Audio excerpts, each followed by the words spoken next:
Assalamu alaikum wa rahmatullahi wa barakatuh. Let's look at the next question. The next question is that what is the meaning of Nabi al Ummi? Because some people are translating it as an unlettered prophet, means uneducated prophet. So, uneducation or being uneducated is never used as an honor or title, but Allah subhanahu wa ta'ala calls his prophet Nabi al Ummi. So I'm unable to understand why is this an honored title. Well, the problem is that the times that we are living in, some people do not understand the importance and the honor of the house of the prophet or the prophethood, the title of the prophethood or the messengerhood. And unfortunately, they start translating everything based on one understanding. For a common man, an ummi word would be used if it's unlettered, uneducated. But for a Nabi al Ummi, and especially a title that is given to him by Allah subhanahu wa ta'ala, that would not be the meaning of Nabi al Ummi. So, what would be the meaning of Nabi al Ummi then? The Nabi al Ummi means the one who was never taught by any men. Rather, he was taught directly by Allah subhanahu wa ta'ala. That's why the knowledge he gave you was coming directly from the divine knowledge, from the divine source.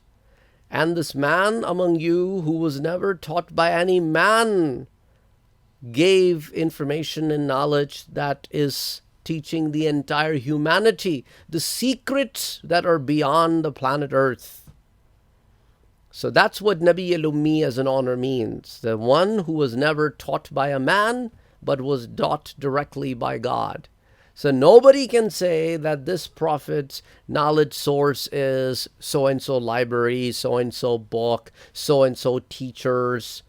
So the only source of knowledge he has is directly from Allah subhanahu wa ta'ala, given to him sometimes directly, because wahi comes, or revelation comes in different forms. Sometimes direct, sometimes through an angel. An angel could appear only to the prophet, or an angel may appear in a human form. All of those are different ways a revelation can come to a prophet. So he was taught directly by Allah subhanahu wa ta'ala. That is why we call him Nabi al Ummi. Unfortunately, it is a sad situation that some people translated it as an unlettered prophet. Astaghfirullah al-azim. But if you go to the ulama, the scholars who do the translation of the Quran or the translation of the Arabic word, by keeping the context in mind, you will see that they will never translate Nabi al Ummi as an unlettered prophet. Rather, they will translate it as a prophet who was taught directly by Allah subhanahu wa ta'ala. I hope this answers the question. Always remember that when you are talking about the prophet, you have to remember you should choose the best words possible. Do not use the words, the meanings that you would use generically. You have to keep things in mind that everything has to be done contextually. There are many other words in the Quran when it comes to the Prophet. Some people mistranslate them, and that gives a totally different meaning. May Allah subhanahu wa ta'ala make us among those people who have the utmost respect for the prophets of Allah subhanahu wa ta'ala, and we always choose the best possible words for them because they are the prophets and the messengers of Allah subhanahu wa ta'ala.